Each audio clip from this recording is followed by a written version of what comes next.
Honestly, it's the one answer I think no one in the fashion industry wants to hear. Oh, wow. Yeah. So you're going to have to do a lot of self-care to get ready for that. A lot of self-care.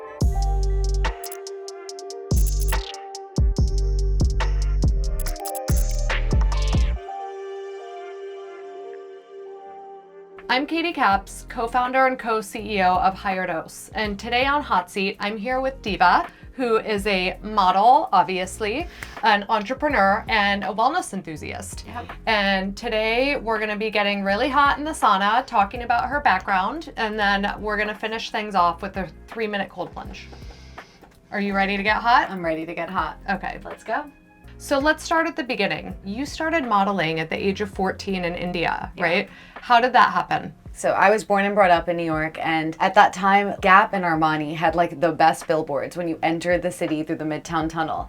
And I used to just look at those and be like that's my aim. Like, I want to be on a billboard like that. I had this whole life plan. I'm like, okay, I'm going to model in New York. I'm going to go to FIT, and I'm going to move to India for a few years and then come back. But every door I knocked on in New York City, it was tough luck. It was like, I remember going into one agency and they were like, the girl is made to fit the clothes. It's not the other way around. Mm-hmm. Like, I never thought about myself in this light where like I had to look a certain way. Like, you know, I was tall. I was like a pretty lanky kid. Like, it took me time to grow into my body. But like, I had, you know, slowly I was getting into an athletic build. At that time, I definitely did not eat healthy, but like I also didn't eat enough. And I think what happens is when you work in this industry for so long, you actually find that maybe it's healthy or normal to eat 1 meal a day. You think it's enough because sometimes it's all you get, like when you're eating on the go or like this whole working lunch concept.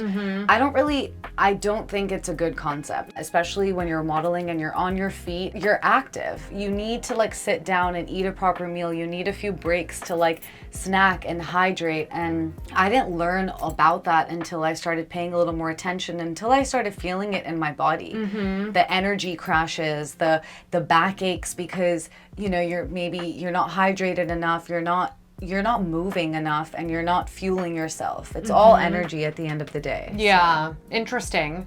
And what was it like navigating the Indian fashion industry in the early 2000s? The Indian fashion industry was pretty incredible. I was around people that just accepted me for who I am, and I think at that point the Indian fashion industry was growing. Like, this is before Vogue was there, you know? So this was me walking my first fashion week when I was 16 and being the youngest model out of 60 to do that. Wow. Yeah, it was, and all the other girls I met, it wasn't accepted as a career. So I was supported by my parents, which I'm so grateful for. My mom actually moved with me to India for the first year of my career, whereas other girls were coming there and they were like lying to their parents about what they were doing that day because it wasn't acceptable to say that you were a model and this is what you wanted to do as a career.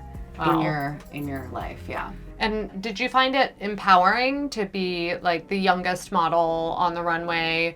Was it uplifting, or were there any like toxic elements about it? You have all these highs and you're surrounded by a lot, whether it's just glamorous. It's very glamorous, it's chaotic, and there's a full lack of routine because your hours, especially for fashion week or shoots, and even though you have the energy to do it, you don't even realize like how much you're thrown off balance. I think now as you grow into your own routine and your own wellness journey, you realize like how much sleep you need, what kind of diet you want, but then you just did whatever, you ate whatever, you know, you weren't thinking so much. And it's a challenging industry. It can make you question a lot of things. It can make you question the way you look at yourself and perceive yourself. And I put pressure on myself, but in a good way, like a healthy amount of pressure just to kind of motivate. I was very career oriented, very goal oriented. But I think an industry like that, if you don't, you know, keep yourself in check, can really throw you off balance. So you mentor young models now, right? Yeah. So nowadays, you know, there's social media, there's all these channels of what you can see, but there's that real life experience that I feel like I can give that they might not have or they might not turn to as a friend, because it is a really difficult industry to make friends in as well. So I started this online grooming school, and it's small groups, like groups of 8 to 10 girls, and we do these weekly sessions or bi-weekly sessions where we cover different topics. Obviously your basics of just like what it's like to go to a casting, plus the first time you're doing like a test shoot or just photos for yourself, but also just like one whole class is dedicated to your mental health. You work in fashion. I do work in fashion. Can you tell us a little bit about your brands? Yes. So I officially moved to New York 2 years ago. And because I have this chunk of experience in the Indian fashion industry, when I came back, I was like, I want to start something, but I want it to just help people that I know, a place that I know, and my roots, right? I want to support my community. So I started a brand called Pop by India, by as in B-U-Y. And it's an e-com shop that works with female jewelry designers and local artisans all over India. And they hand make the stuff. And the way I explain the brand, it's like a domino effect of goodness. It's one of those things where it's always going to be small scale. We don't sell in mass quantities. We want to work with the community and we want to make people feel good by actually doing good. And I can personally vouch for the quality of the jewelry for sure, because I wear it all the time, literally. And it's beautiful. I can Thank see you. since I'm like 2 inches away from you. Thank It's you. gorgeous. And I heard you just got engaged. I did, yeah, thank you. Exciting. It's a very exciting time. We actually reconnected during COVID when I was still in India. My piece of advice on that is when you know yourself and you love yourself first and someone comes along into your life having a similar journey, the kind of love that you can give each other and feed off each other is anything but toxic. You know, it's everything that's uplifting, empowering, and actually just wanting to get into the work together, because everyone knows that a relationship is work. So that was something. And I think knowing that we could reconnect during that time and just check in with each other and where it led to, it's a really special moment. So there is a wedding to plan. And Indian weddings are like 3-day festivals, right? They're 3 days is like the minimum.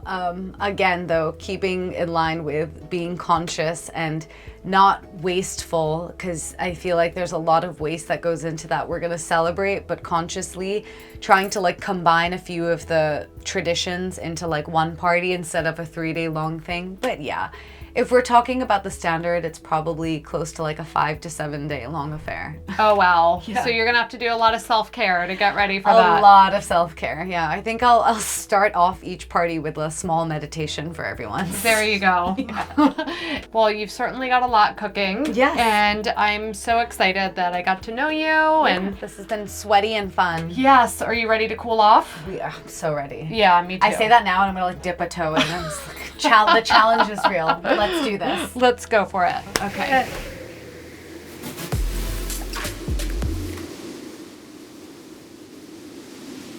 So now we're gonna do the Edge Theory Labs 3-minute cold plunge. It's about 45 degrees, so it's gonna be nice and chilly in there. I feel like I have to do it like this. I have 3 minutes to get myself in there, actually. It's a good thing this part of it's not a 30-minute talk. I'm going under. Ooh, it's the hands I'm that really so get you. proud of you. All my years of living in 100-degree weather in India have not prepared me for this moment, is all I have to say. You're stronger than this. I'm gonna go.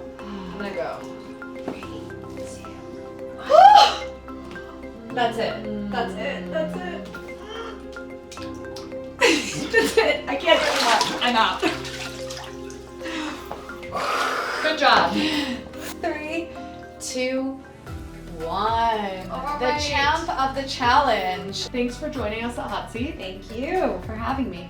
And please subscribe for more Hot Seat episodes, Biohackers episodes, and tune in for all things hot. Ciao.